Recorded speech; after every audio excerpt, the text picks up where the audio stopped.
narration du film donc, concerne des étudiants en cinéma, donc c'est une population, quand même, petite population en France et dans le monde. Enfin, les étudiants de cinéma ne sont pas si nombreux que ça. Et en plus, ce sont évidemment encore une minorité à l'intérieur des étudiants de cinéma, puisque tous les étudiants de cinéma ne sont pas comme ceux qui sont montrés dans le film. Et ce sujet-là, sur ces étudiants-là, je le connais bien puisque j'ai été moi-même étudiant de cinéma. Je suis venu à Paris pour faire des études de cinéma à la FEMIS. J'ai commencé à enseigner, je pense, à 31 ans, je crois, à peu près. Et je les fais travailler, je lis leurs scénarios, donc c'est une population que je connais assez bien. J'étais en terrain familier, je veux dire, par rapport à ce film-là, et j'ai pu, de ce fait, nourrir, je pense, beaucoup les acteurs du film de tout ça. Et le film a été écrit très vite, c'est parce que ce sujet-là, enfin, je me suis demandé à la fin de l'écriture, ou même pendant que je l'écrivais, comment se faisait-il que je ne l'avais pas fait avant. C'est-à-dire que c'est un film, je pense, que je devais faire, au fond. C'est un film que je portais depuis longtemps, mais dont j'ignorais tout. Ça a été long, un mois. Trop long.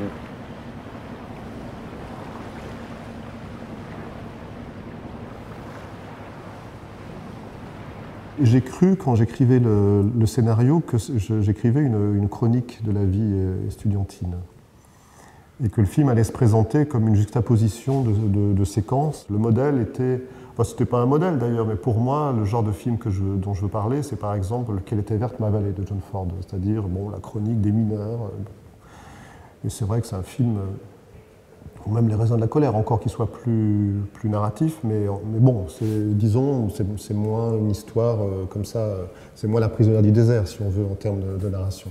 C'est plus lâche, voilà. En fait, je me suis aperçu, quand on a commencé à travailler avec les acteurs sur le scénario, et puis quand on a commencé à fabriquer le film, et que j'ai aussi choisi, sur une proposition de mon producteur, le noir et blanc pour le film, que le film avait une dimension plus romanesque que je pensais, et s'articuler sur des choses beaucoup plus... enfin, comment dire, on ne pouvait pas tellement changer l'ordre des séquences, et que quand elles n'étaient pas dans le bon sens, en fait, le montage s'est chargé de les remettre dans le bon sens, c'est-à-dire de créer des liens de cause à effet. Je peux vous donner un exemple de ça. À un moment donné, dans le film, le personnage principal, Étienne, va retrouver sa copine qu'il avait lorsqu'il était au début du film à Lyon. Donc il retourne à Lyon pour la voir. Dans le scénario, cette scène était bien avant. En fait, dans le film, il a fallu que tout l'épisode avec Annabelle soit terminé pour qu'il puisse revenir à Lyon. Quand la scène était avant, ça ne marchait pas. On se demandait qu'est-ce qu'il foutait là en fait. Je suis content que tu aies accepté de me revoir. Tu me manquais. Tu me manques. Puis j'ai rencontré un garçon aussi au journal. On a une histoire, mais là c'est que le début. Tu l'aimes? Ouais, peut-être. Ce qui est arrivé en cours de montage et en cours du travail, en fait, au cours du travail avec aussi le noir et blanc qui a rajouté une forme de fiction en fait, dans le film, c'est surtout la transformation de la chronique en roman.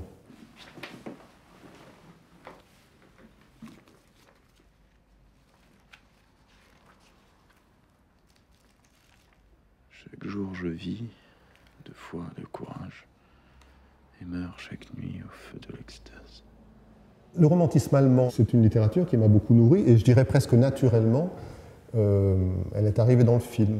C'est-à-dire que bon, elle fait partie de mes années d'apprentissage à moi aussi, et je les ai données aussi, voilà, c'est des choses que je connais bien, donc pour moi c'est plus simple, au personnage du film.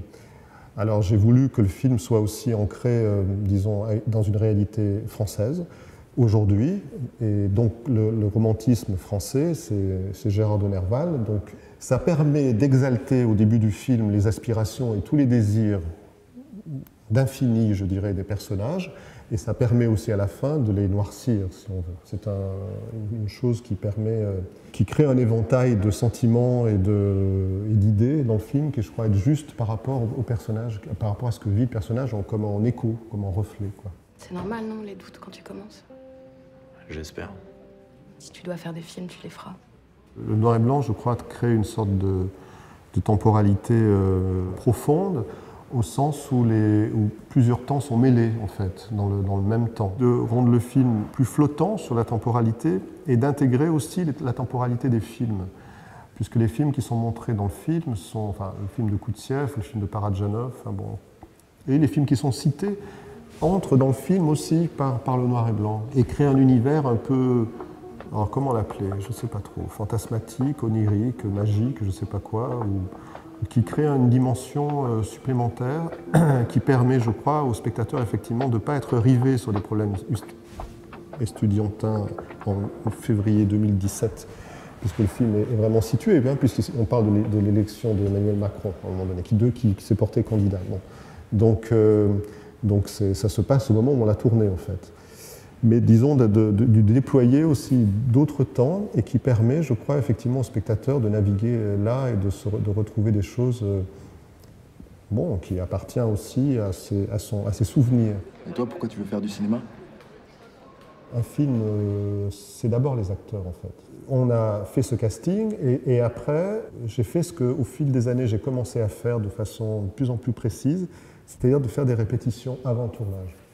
Alors, c'est assez simple, c'est-à-dire qu'une fois que j'ai choisi les acteurs, deux choses. D'une part, on parle beaucoup des personnages, de ce qu'ils sont, de ce qu'ils vivent, de comment ils évoluent dans le film, etc.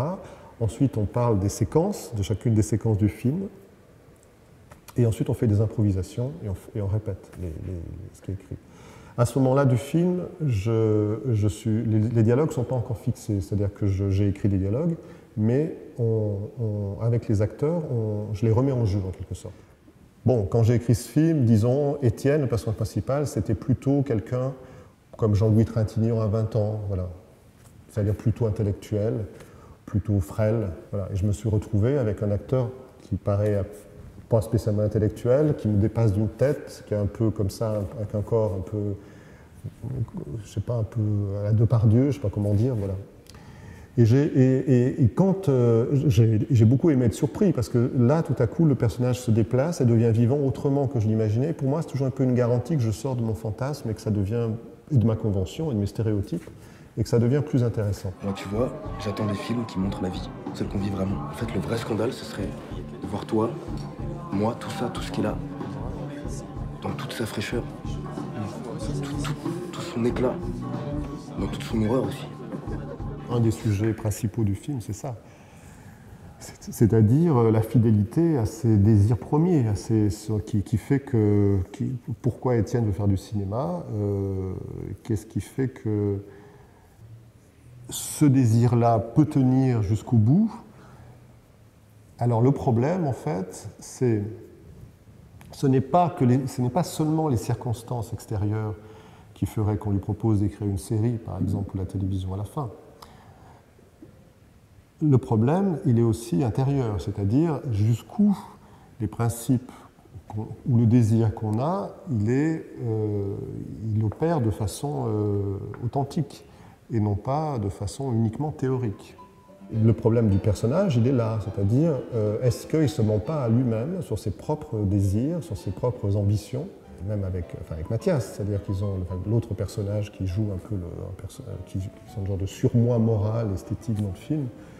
On voit bien que tout ça peut être fragile et le film ne conclut pas d'ailleurs sur cette question-là.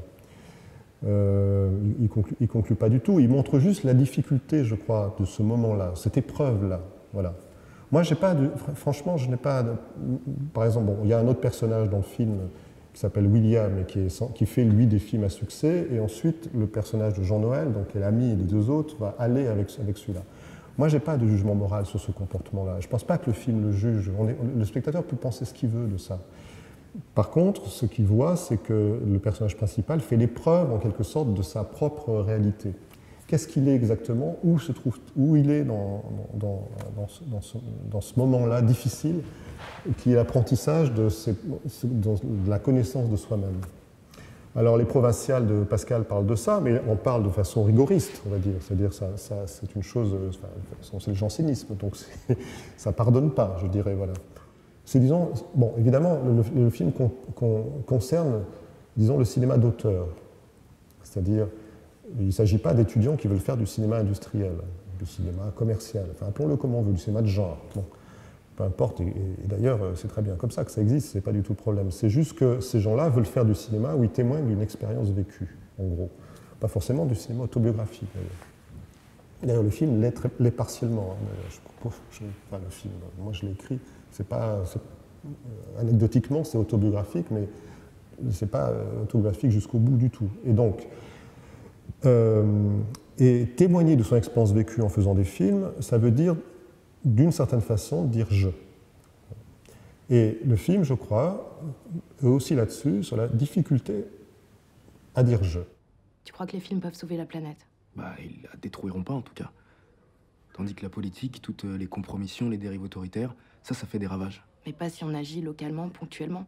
La question politique pour des étudiants est archi présente. Donc le film, évidemment, se devait de témoigner de ça. Ce sont ces interrogations, ce sont les miennes.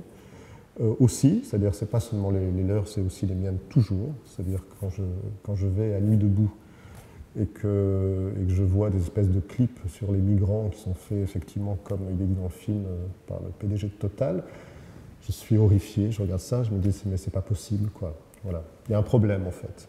Il y a un problème évident pour moi, qui n'est pas évident pour tout le monde, et spécialement pour des militants, mais j'ai tenu dans le film à le soulever. Cela dit, j'ai fait ça en sorte de telle manière que le spectateur puisse naviguer et être d'accord avec les uns ou les autres.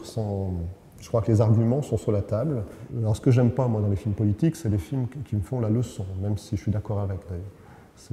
Je n'aime pas comment dire, qu'on m'impose quelque chose en tant que spectateur. D'ailleurs, ni les sentiments d'ailleurs. Je préfère être libre d'y adhérer ou pas. Voilà. Et donc j'essaie de faire des films qui répondent un peu à cette comment dire, à ce geste-là, si je veux être ronflant, à cette éthique-là, on va dire, de cinéma.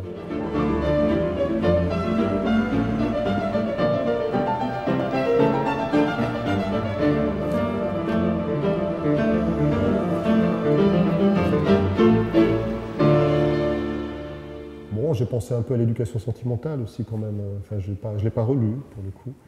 Mais à la fin du livre, il y a quelque chose comme ça. On a raté notre vie. Alors c'est plus sombre, hein. C'est-à-dire que Frédéric Moreau et Deslauriers disent on a raté notre vie. Et ce qu'on a eu de meilleur, au fond, c'était quand on est allé au bordel. Hein. C'est ce qu'ils disent. C'est ce que nous avons eu de meilleur. C'est les dernières phrases du livre, ce qui est un peu catastrophique comme constat quand même. Et en parallèle du film, j'ai quand même écrit un livre. Et ce livre, qui s'appelle Rose Pourquoi, qui est sur un film de enfin, qui est sur une analyse une analyse, non, c'est même pas une analyse, c'est comment dire, c'est une évocation de l'émotion que j'ai eue à regarder un bout d'un film de Frank Borzage, qui s'appelle Lilium, était quand même là, présente. Enfin, ce livre était très présent, je pense, et aussi important pour moi d'ailleurs que le film. C'est-à-dire, ce sont deux choses que je pense que je devais faire. Et peut-être que le film, alors je ne sais pas si dans le film il y a des choses analogues à ce que je décris par rapport au film Borzage. En tout cas, il y a une séquence qui n'est pas si loin, au fond, je m'en suis aperçu après. Disons sur peut-être des émotions sur des visages, tout ça. Voilà. Donc Borzage, peut-être. Je pense que c'est le lieu naturel pour voir les films, parce que c'est le lieu de la séparation pour l'expérience esthétique. Je pense que pour avoir une expérience esthétique, il faut être séparé du familier, du monde familier. C'est pourquoi je pense qu'un ordinateur ne permet pas d'avoir une émotion esthétique quand on regarde un film avec de la lumière autour et le téléphone et tout ça. Je pense que c'est autre chose qui se passe, mais pas ce qui peut se passer de plus fort.